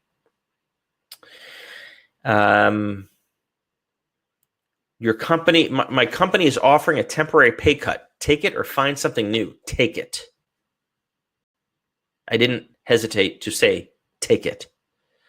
You're going to see this by next Friday in so many companies, in so many industries. I've seen this movie before. Companies are going to hesitate to part ways with people because we don't know how long this issue is going to last. It may last a month. Companies don't want to shed all their workers. All those workers leave. Now they got to rehire them back, but the competition has grabbed them. The company has a real problem. So they're going to want to have their cake and eat it too, which means if we can just reduce our burn, we can keep everyone on board, or maybe almost everyone. If you're offered a pay cut, take it. The second reason is it is 10 times easier statistically to find your next role when you have a role. Number one, because of the optics, which I know is very unfair. But number two, because you can sleep at night, because you're not hungry, because you can afford toilet paper, because you can live. I can't believe those words are coming out of my mouth. It sounds so caveman, but the next couple of months, it's kind of caveman city. Don't look a gift horse in the mouth. If your company is offering you a pay cut, take it and find something new. What about people who are already in the market and over 50? Those are excuses. I don't know. I would need to know the situation, but there's a lot of people on the market. There's a lot of people over 50 that land jobs every day. Age has nothing to do with it. What advice do I have for someone who can create or develop wartime leaders? Man, that's a brilliant question. Best question of the night so far. I said earlier, develop this weekend a way to make some income. If for whatever reason you have the ability to teach others how to develop wartime leaders or how to be a wartime leader, I'm not trained on how to develop people that. I've just been doing a lot of reading the past 2 weeks and wanted to share it with you. But if you are the wartime leader coach, or you're able, because of your organizational expertise, to do that, or you're a personal trainer, or maybe you led a war, maybe you were in Iraq and led a squadron for 2 years. Oh my God. You can monetize that in a heartbeat right now with online teaching, with YouTube, etc. I've been working remotely for 8 years. Nobody cares about background distractions if you let them know beforehand. Yeah, you can let them know beforehand. That's a great point. Right now, I don't even think you need to let them know because everyone's working at home. So I think you're going to get a big pass, over, like I said, over the next few months. But that's a great point from someone. How important are 30, 60, 90-day plans for interviews? That's a great question. I advise my clients not to focus on asking a candidate, what is your 30, 60, or 90-day plan? Because I believe a candidate doesn't know enough about the situation to develop a plan that's worth the paper it's written on. Despite that advice that I give people, a lot of interviewers ask that question. So I suppose having put some thought into it is better than nothing. Even if it's just something to slide across the table, it kind of checks the box. I don't particularly value them, but I know a lot of people do. But it is a good reminder that for every interview you have, and I know this sounds crazy, I've read this and I believe it with my heart. If you invest 10 hours preparing for that interview, you will out-interview any other candidate because you will know so much about the company, which right now is so easy to research. You'll know the company's issues, their financials, their leadership team, their competitors. Most people, when I interview them, their preparation is pathetic. And when I realize the person hasn't worked in 6 months, I'm like shocked. So that's a great guideline. 10 hours of prep for every interview hour that you have. Next question. I'm a product manager who does some making and some shaking. I like that. Are product managers generally seen as maker shakers or something else? Depends on the product manager. I have met product managers. I came up through product management who are amazing makers and shakers. They lead the engineering team. They work with the sales team. They know how to make money. They sniff out opportunity from customers and find a way to extract value from customers. I have met product managers who are paper pushers, who are almost useless, who almost inhibit progress, if you can imagine that. So if you're a brand manager, product manager, it's a great question asked by Randy, because it can go either way. It's really up to you. You know where I would wind up on that one. Let's go to the next one. I agree that a compelling LinkedIn profile is super important. Do you have an example of one that you can pass on? Sure, I can send you some. I can send you one. But I gave you some guidelines earlier. Quantify the results. Super short and brief, right? Get 6 seconds. Great headshot. It's not that hard. How do I reply to the overqualified objection? You shouldn't be getting that objection. Because before you send a resume, before you have that discussion, you should be learning everything about the role, everything that's needed in that role. And when you create your resume and have your meeting and your interview on video, probably, you're going to only talk about the things that are relevant. You're going to leave out the extraneous stuff. Now, if you're up here and the role is down here, yeah, you're probably going to hear that. But if it's close, it shouldn't be an issue. If it's disguised as overqualified and what they're really saying is you're too expensive, then you should be talking about your flexibility on compensation. Or I'm willing to take this base, which is at their level, but I would love some incentive bonus if I can deliver X, Y, Z, or stock, or whatever it may be. So find out what the real underlying objection is. If it's just age discrimination, then you're talking to the wrong person. You might as well move on. How are CEOs viewing workers in their late 40s, early 50s? A lot of my clients are CEOs, and we love candidates who are in their late 40s, early 50s, because it depends on the role, but they have experience. They've led projects. They've led teams. They've led organizations. No issue. Again, if you're getting that as an objection, you're talking to someone who's practicing age discrimination and you're wasting your time. You might as well move on. I'm a career business development person. Home office, tech savvy, dressed for work. We're all remote office, but I'm very skilled at. Should I try to leverage that? I don't really understand the question. So maybe you can re-ask that one. Sorry. LinkedIn, it keeps indicating that I'm in the top 10% of applicants for a job. How do I make that a reality? That's a bullshit algorithm that matches keywords. It has nothing to do with reality. As a headhunter, I pay no attention to it. You shouldn't either. Is there still a power in cover letters? No. A long cover letter that basically regurgitates everything in your resume or LinkedIn is a waste of your time. It's insulting and it goes in the trash. What is very impactful is a 3 to 5 sentence paragraph that does not include your resume or your LinkedIn, just to get the dialogue going, just to open up a discussion. Once you do that, you want them to say, hey, shoot me your resume or LinkedIn. Now you got something, right? But don't just send your resume unsolicited because LinkedIn says you're in the top 10% of applicants. I need to grab some water and then we'll keep going.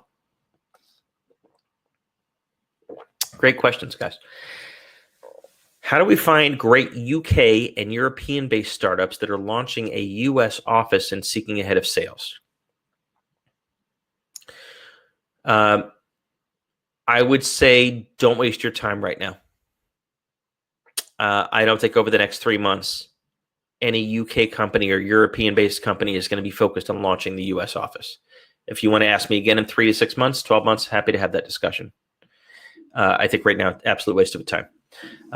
I'm in a job search, received an email this Monday to set up a telephone interview. No response since. How long should I wait to pester? Certainly not every day, maybe every other day, then stretch it out to every 3-4 days. You have to understand in this environment, stuff's dropping left and right. So the best answer to that, I hate to say it, is no different than sales, which is to fill your pipeline, stuff your pipeline with meetings, calls, meetings, so that something breaks through. At the same time, I had a good first round telephone interview, but no follow-up yet. Same answer, right? People are trying to buy toilet paper, trying to get their kids set up on e-learning, trying to get their wits about them in a job. It's going to take a little bit of time, right, for people to kind of reorient to this new normal. What key industries should we additionally focus on? So I shared a list earlier. I'm not going to go back to that, but if you want, you'll get a copy of the deck and a copy of the video, and I listed out about 30 or 40. Do I provide introductions to PE or VC firms for companies looking for capital? No, I don't. And if you're raising capital right now, you're probably wasting time. Most VC and PE clients of mine have said that they can't even meet with management teams, so they can't conceive of how they're going to write a check without meeting the management team. So you're probably going to need to find another strategy. Do you think we could have a bifurcated economy geographically? Say 2 months from now, there are a certain amount of deaths in certain areas. Will businesses move to the healthiest location? I'm not a doctor. That's a great question. I believe that work from home and working virtually is about to crack open in the biggest way. But I can't anticipate what's going to happen. God forbid that actually happens. I just don't know. It's not like a nuclear fallout where it's going to be inherently dangerous to live in one area. From what I've read and studied, and hopefully you have too, we will solve this challenge. We will come up with a vaccine or treatment, and fortunately that will take care of things, but that could be a year. Are there particular jobs that are easy to apply for to work remotely, such as business analyst? Yeah, sure. There are some jobs that are easier to do remotely. There are some websites. If you send me an email, I can send you 3 or 4 top websites, or you can Google them, that just focus on remote work. Not hard to find them. But I would just use those as leads. I would not post your profile like on Upwork. What happens is it's a race to the bottom. You get companies that just sort by price. And if you're new on those platforms, or you haven't done a lot of remote work, you don't have a lot of reviews, it's just going to be a race to the bottom on price. So you could use them for leads, and you can use them to find job listings, but I wouldn't be posting my profile. What is your perspective on firms hiring consultants or contractors right now? Is this attractive to people? Yes. I think we're going to see a massive increase in companies that need to manage their burn rate, but still have to get shit done. And so the way to get through that will be hiring a consultant or a contractor for a week or a month or a day or part-time. If you have a particular expertise in those 3 Venn diagram, that 3 Venn diagram, hang out your shingle now, right? Make your target list, that same list we talked about. People that know you, love you, will take your call, right? And tell them what you've done. Don't waste your time building a website for the next month. Don't waste your time on Upwork, where it's just going to be a race to the bottom on price. Spending hours on resume, please elaborate. I know candidates that literally will do 30 versions of their resume, wordsmithing, and resumes don't even get looked at anymore. Most people are going to look at your LinkedIn profile to make a decision on whether they want to spend time with you. And if they do, your resume doesn't matter. So I'm not saying don't spend time on it. Get it right? But if you're going to spend time, the place to spend time is in that personalized mirror resume, which is the mirror image of the job listing, right? That's where you should invest the time. So when I look at that resume, I'm like, oh my God, this is the perfect person.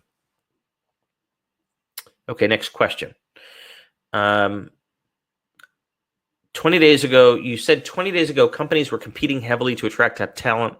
You also provided a list of industries that you believe will thrive. Do you believe there's a subset of these industries that will be enlightened and still pursue top talent now versus hunker down? Yes. Look, the dust has to settle.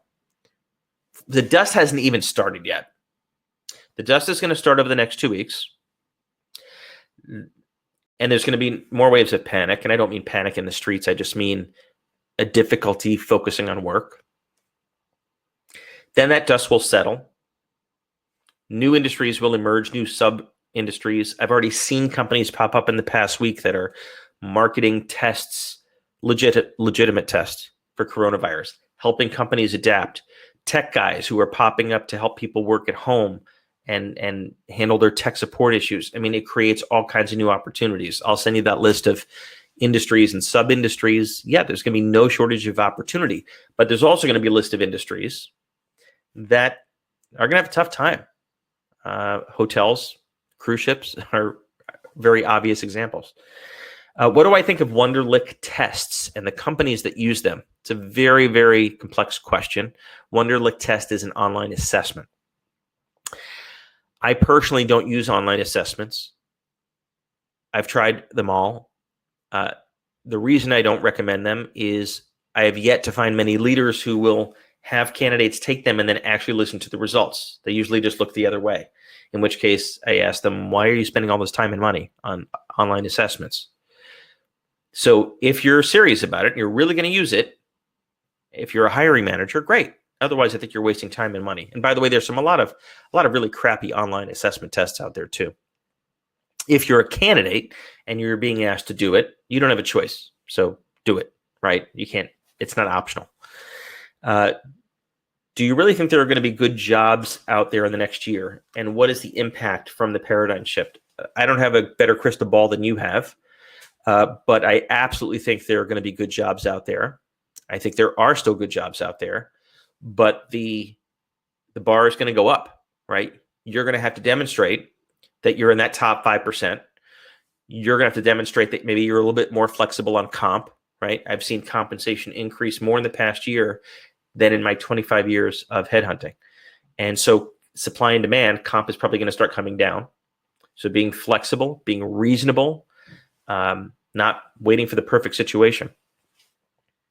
Is it still feasible to target the hidden job markets? That's how you find the job, the hidden job market, but not through strangers. Make that list of everyone you know, sort it tops down like I explained earlier, and let them know that your company is winding down next Friday or you have been laid off and this coronavirus is horrible, but it's made you a lot more flexible to consulting work or to taking something that maybe you did 5 years ago, and you speak with every single person on that list. And that is the hidden job market, because they haven't posted a job, but they might say, you know what, we actually need some help on that. And I can only give you 20 hours a week. Will you take it? Your answer is yes. So yes, the hidden job market still exists, but don't waste time with strangers. As an internal recruiter for a retail company, I'm proposing the idea of providing career advice for our customers impacted by this. We're implementing a hiring freeze. So I'm wondering if I feel this idea or similar ones could add value and build long-term brand affinity. Yeah, anything you can do right now. It's a brilliant idea. Anything you can do to help your clients, to help people, much like Headhunter Edge is all about, right? It's not something I launched until last week. It's not something I thought of until last Thursday. And I've been at this 25 years. So come up with new ideas, test them, iterate. If you can add value, people are hopefully going to remember that later. Am I optimistic about the employment situation coming out of this, and what new skills will be needed? I'm an eternal optimist, so I'm not a great person to ask. I've started 4 companies. Entrepreneurs by definition are optimists. So yes, I'm optimistic. I think unemployment is going to increase very quickly. I think a lot of people are going to get caught flat-footed. It's not going to be you because you invested time on this tonight. Hopefully you'll do some of the things we talked about. But yes, I'm optimistic. But the jobs are going to move. They're going to be in different places, different industries, different skill sets. Do I like green screens for background on video interviews? No, I think it's kind of cheesy. It just looks over-rehearsed. Interviewing is this bullshit mating ritual process, and anything that makes it look more staged and more fake is not good. You want to be as authentic as possible. I'm in the executive search industry. What's the best strategy to manage through this crisis with clients? It's a broad question. A lot of headhunters have been asking me this. I would get very, very close to your clients, find out what crises they're facing, and see if you can find a way to help them solve it. That's my best advice. I get asked this by candidates. Is it bad to have the header in your LinkedIn looking for X job? Yes, I think that's kind of silly. The people who are looking for your LinkedIn don't care that you're looking for a job. What they care about is that you can create value, and deliver X, Y, and Z for them. So think like a marketer and write copy that appeals to the target customer and saying, I'm looking for a job or seeking new opportunities. There's nothing wrong with being an active job seeker. That's not what I'm saying. Don't take that away. What I'm saying is think like a marketer, think and write what your prospective customer wants to read. I was planning on making the next move internally. My mentor wants to help me. Last time we talked in February, he told me he'll get back to me. What do I do now? Find a good reason to connect with him? Yeah, it's no different than if he was on the outside at another company, right? The world has changed in the past 20 days, and that was in February. So it's been 48 days. Yeah, you got to start from scratch. Find a way to make yourself invaluable at your company. How do I find good headhunters to help me with my search? You don't. Headhunters are retained by companies, not by candidates. And so you're absolutely wasting your time approaching headhunters right now because you don't pay them. They're clients, the companies pay them. But more importantly, their hands are full. So not a good strategy. I had a company reach out, and after a conversation, we were off on salary. I told them I could be flexible. I never heard from them again. Should I reach out? Sure, reach out again. A lot of companies are going to realize that a lot of candidates are a whole lot more flexible than they were 30 days ago.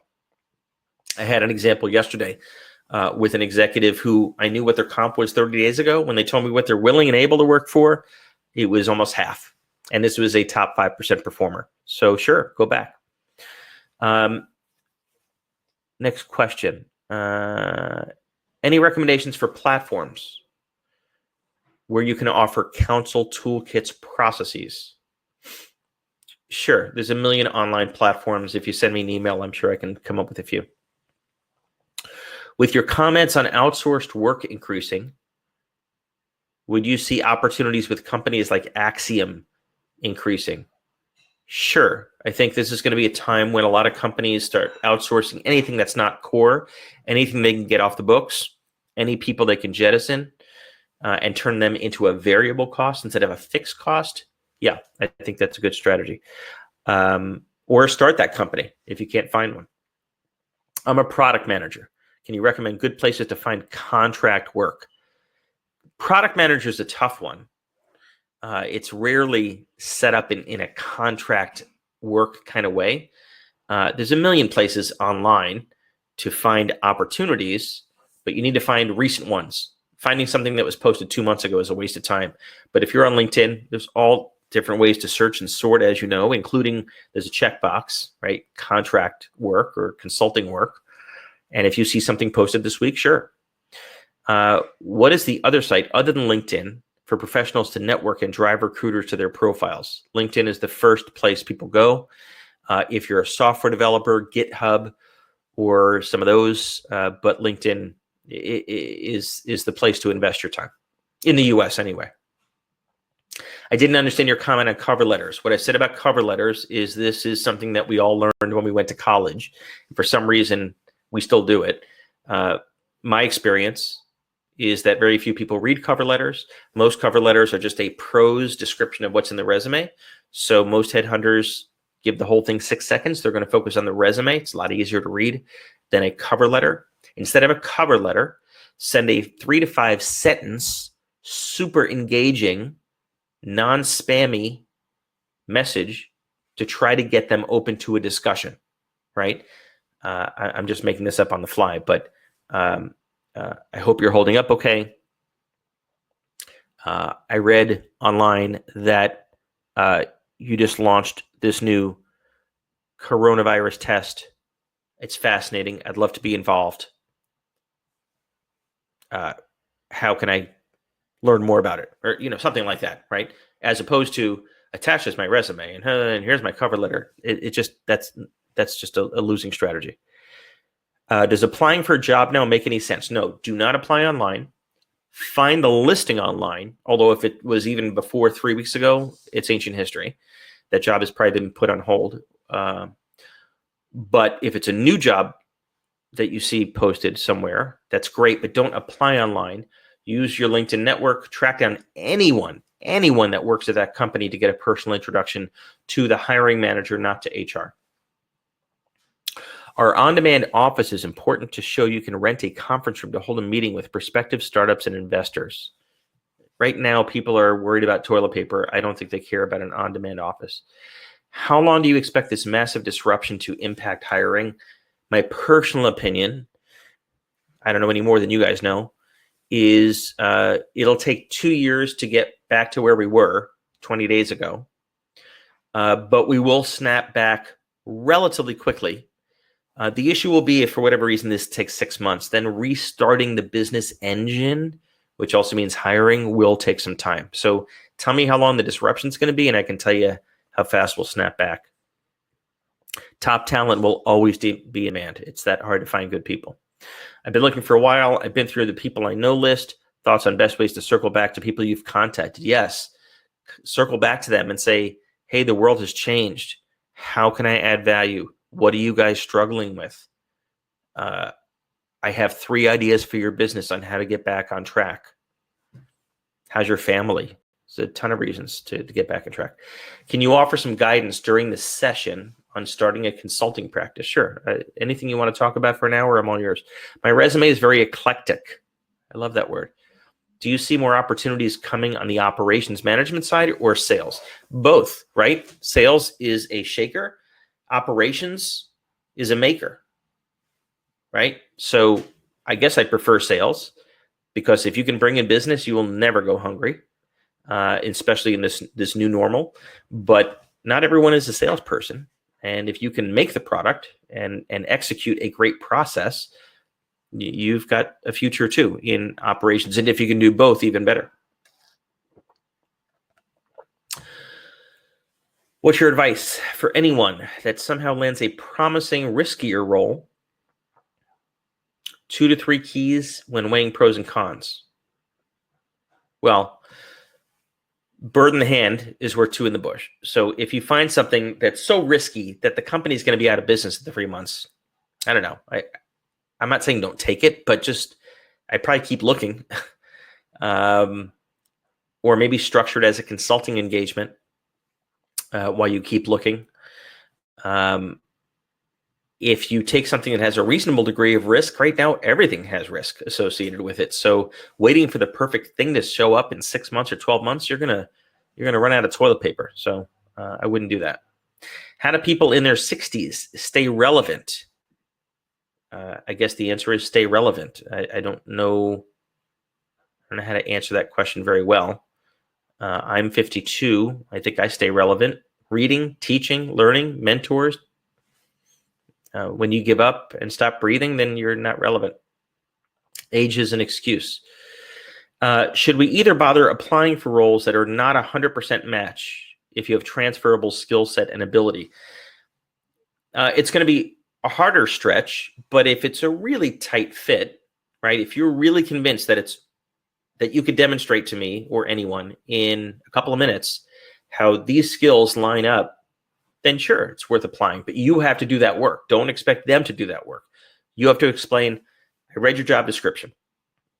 It looks like you're looking for these 3 things. I've done all 3 things. I did this in this industry. I did this in that industry. I did, right? Here are the results. That's not a huge stretch. Are one-page recommendations out of date, or should I focus? Don't spend time on a one-page recommendation letter. They go right in the garbage because that is just a waste of time. Recommendations on LinkedIn, I don't look at them either. I assume that they're friends or paid or cajoled or whatever. When they ask you what's your salary, what do you say? You never answer the question with. You never answer the question. In any negotiation, the person that throws out the number first loses. So you never answer the question, what was your salary? If they ask the second time, you say, well, over the past 5 years, my comp has ranged pretty dramatically from $42,000 to $110,000. And it really depends on what I'm being asked to do, what's the equity, and the other intangibles. So obviously, in a time like this, I have a lot more flexibility than I've had in the past. So it's kind of a non-answer answer. Since we're all working remotely right now, should I give much attention to where the job is based? Great question. I wouldn't spend a second, not a second, on any job that's outside your market, outside your hometown right now, unless it's a virtual job. In other words, it's going to stay virtual. Waste of time, because you can't even get there to interview anyway. How do you demonstrate to a target company that it has a real need for a particular service that it may not be aware of? Your job is to make them aware. It either increases revenue, and you've done that for other companies in the past, or it decreases their risk, and here's why, and here's how much that risk is. Quantify, quantify, quantify. If they still don't get it, go to another company and make the same pitch. You only need to find one client that gets it. How can a head of marketing prevent their team from the chopping block? Well, if your marketing team has not been delivering results, it's too late. I'm sorry to be blunt, but it's too late to come up with metrics or proof that you're adding value, i.e. filling the pipeline, generating revenue, expanding the brand. Marketing is always the first thing cut, which is ridiculous, because the last thing you want to cut when times are bad is your advertising and marketing, but that's what's about to happen. So be a maker or be a shaker. Find a way to position yourself as a great leader who leads great teams to drive revenue. Does no word after an interview mean forget it, move on? No, not necessarily. Right now, it means they're trying to get situated at home and get their kids set up while they shop for toilet paper. So people have a lot of stuff in their mind right now. You follow up a few times, and after a few times, yeah, it probably means forget it, move on. Most hiring managers and most companies, it's a black hole. So after a certain amount of time, I probably would move on. Do you see companies have a tendency to lowball the comp and expect more from candidates? Sure. Right now, we're going through a very quick deleveraging, which means it's about to become a buyer's market, and the company's the buyer. 20 days ago, the candidate, you were the buyer. That's about to switch. I'm not saying you should take a job at minimum wage necessarily, but you have to understand with that supply and demand that your market value has changed very quickly. My boss is very distracted by COVID. How do I balance over communicating and risk annoying him? It's a great question. We're all going to feel our way through this. Talk with him candidly. Have an honest heart-to-heart about what kind of communication you want from me, right? Do you want to hear from me every day, every week? Do you want me to be proactive? How do you want to handle it? Kind of understand the new rules of the road. What if you've been not working for a year because you're taking care of a sick family member? How do you position with prospective employers? I recommend being very upfront about it. I actually included on the LinkedIn. Was out of the job market for 6 years taking care of a sick family member. At the same time, the second bullet is the skills that you picked up during that time. The YouTube course that you took, the book that you wrote. If you literally had nothing to show for that time other than sitting bedside, it's going to be a bit tougher to explain. But leaving out altogether and having a gap just brings out the worst assumptions. How much less should we expect to compare versus what I used to earn? It's situation by situation. If you're the only person in the US that can do something, a particular thing, and you can do that thing via video, you're not going to take a hit. If anything, you're going to take an increase. If, on the other hand, you find that your skill is pretty common, then, yeah, you're probably going to take a hit. It wouldn't surprise me to take 5, 10, 20, 50% hit over the foreseeable future. I've been working with executives the past week where in an effort to try to keep the team together, they're asking people to take 10, 20, 50% pay cuts. So I think that's very possible. I've now shifted to the Cabernet part of the evening, but keep the questions coming. We still have a lot of people online, and I'm happy to stay as late as you guys want. I definitely have nowhere to go. I can assure you of that. I can't go outside.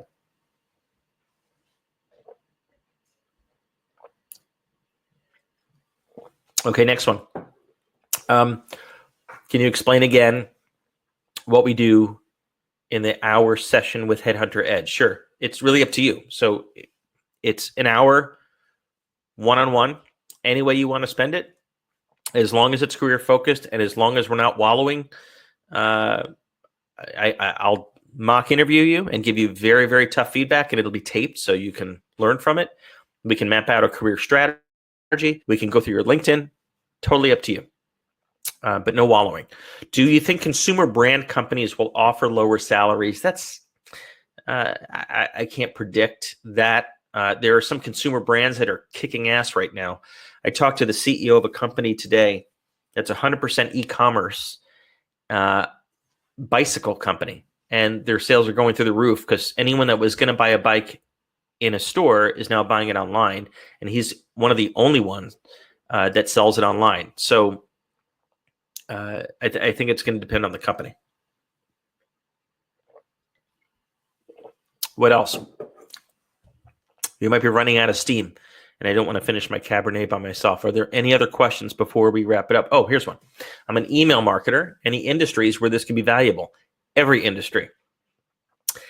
Most marketers, myself included, because we're all in marketing, are realizing that social media platforms are very dangerous to entrust your list. You got to have your own email list. And if you're good at that, building a list, writing the emails, your future is very secure. But you got to figure out within email marketing, what is your expertise? Is it setting up the email platform? Is it writing the emails? Is it writing subject lines? I've seen experts on just subject lines for emails that pitch me all the time. I've tried a few. They're amazing. Some of them are amazing. Is it landing page design, right? Very hard. Email marketing has become so complex that it's actually very hard to be great at each piece. It's almost impossible. A lot more questions are now coming in. What if you've been talking to a company for 6 months about a role and they just went quiet? I don't think you should be surprised that they just went quiet. We just faced the biggest issue in our nation's history in many years. It's kind of back to basics. It's back to square one. Go back to the company. I'm still interested. I know the world has changed. Are you still hiring? What's the latest? They may be laying off for all, I know companies that were hiring 3 weeks ago that started layoffs this week. Do U.S. companies really value international experience? Depends on the U.S. company. If they sell internationally, meaning a good chunk of their sales come internationally, or they're planning to launch internationally, which of course right now is going to be on hold, then sure, international experience could be very useful. If you have particular international experience, you could, hang out your shingle and market that expertise to different companies, but that is not going to be their priority right now. I've been a profitable marketing consultant for 6 years, and now I'm thinking about taking a full-time position. I've heard that a consultant makes me a less desirable candidate. That's bogus. But for all the reasons we've talked about for the past 2 hours, it's going to be tough right now to make that switch. So I understand you may be interested in finding a full-time job, probably the wrong time to do it. If you have a few consulting clients, or you can pick up a few more, even at a lower rate, I'd probably weather the storm that way. I don't think it's going to be that long a storm. And then once the storm passed, you can pursue a full-time role, probably with one of your consulting clients. Has the recession started? And when is the tsunami expected to hit the market? Well, it's already hit the stock market. If you mean the job market, the latest numbers I saw yesterday, they're already starting to hit. I don't have a crystal ball, but the experts I see are saying that the recession has begun already. So all you got to do is outrun everyone else. You don't need to outrun the bear. What are the best industries to focus on right now? Yes, I had a slide earlier. Send me an email. I'll send you the deck, and it has about 30 industries that are going to do well. As a recruiter, does anyone write you handwritten thank you notes? Does it impress you? I've probably gotten 5 over my career. Does it impress me? Chocolate would probably impress me more. Please do another webinar soon. Okay. This has been helpful. Okay. What's your opinion of sites like ExecUnet, Ivy Exec, and the ladders? Are they worth the investment? Uh, I know all the CEOs of these companies, they're fine services. There's nothing wrong with them, but usually they don't get an exclusive on a job, right? If I'm a CEO or a head of marketing and I want to get a job out there so people hear about it, I'm not going to give it exclusively to those sources. And so you're probably going to see those same listings in other places. If money is no object, sure, can't hurt. If we go consulting route, any recommendation of where to get affordable health insurance? No, but there's online marketplaces for most states where you can still get affordable coverage. It's usually HMO, not PPO, but you can still find it.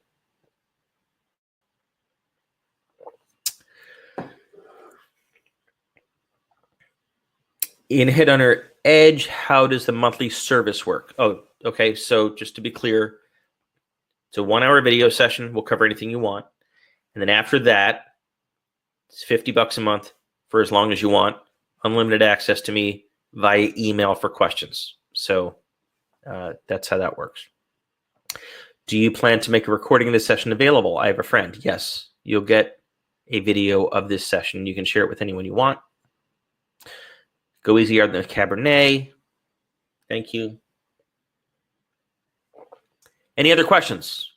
We got a few hundred folks left. Someone must have a question. Okay. I am going to let you get back to your family or your work. Oh, here's one. Does taking online classes from Harvard or Wharton help with one's candidacy, or is it just resume filler? Great question. Don't take those classes to pad your degree or pad your profile and impress people with the Harvard or Wharton name. Impress them because you're developing your skills, and then put those skills to work. That's a great investment. Now, you have to ask yourself, is the $5,000 I'm about to spend at one of those top schools going to teach me more than a $20 video on YouTube? I'll leave that to you to decide. I'm on the faculty of Kellogg, my alma mater. We have amazing online education, but not everyone can afford it. So you have to really ask yourself, where can you learn it? Do you know anything about Advisory Cloud? I've heard about it, but I can't render an opinion. What is your turnaround time for emailed questions on Headhunter Edge? It's 24 hours or less. Can you talk more about side hustles? It's kind of a broad question. By side hustle, and I hate that term, what I basically mean is another revenue stream to diversify so that if, God forbid, you lose your primary, you have some revenue coming in. Goes back to the Venn diagram. Think about what you are great at, what you love doing, and who needs that particular expertise. Make a list and find a way to monetize it. If it's producing an online course, if it's consulting, much like Headhunter Edge, I guess you could say is, if it's doing live webinars where you then sell some product, it's all about side hustles, right? Someone had the idea earlier. They said, I know how to teach people how to be great wartime leaders. That's going to be a pretty useful skill for the next 3 to 6 months that a lot of leaders could benefit from, because a lot of leaders are consensus managers and they take forever to make decisions. Man, if you could teach them how to be wartime leaders, I would think they'd pay you $50, $100, $1,000, $10,000, whatever. Any other questions? Yeah, here's one. The risk profile of my company was very high, but I'm leading a project that's essential. Does that materially change my risk? That's a great question. Does it materially change it? I guess it depends, right? On whether launching that product is your CEO's number one focus right now and you're leading that project. I think you're in pretty good shape. If it's a product that's going to add, it's important, but it's going to add some incremental revenue, but your CEO is worried about whether we're going to make paychecks in 3 months, you get the point. It's all relative. So think about kind of the numerator or the denominator, right? What's the denominator of the company? And is this a game changer? Or is this the strategy they've been betting on for the next 2 years? Then sure, you're in pretty good shape. Otherwise, you're more of a staff function than a line function. Okay, I think we are winding down. We've been about 2 hours. Enjoy your Cabernet. I certainly hope you have one.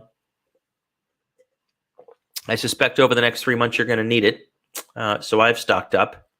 That's one of the industries that I think is going to do very, very well, by the way, are sin industries. wine and beer amongst them. Was great to spend time with you all. I really appreciate the chance to share some of this stuff, and I hope it was useful. And I wish you a good evening. Be safe, wash, rest, get your sleep, and we will meet again.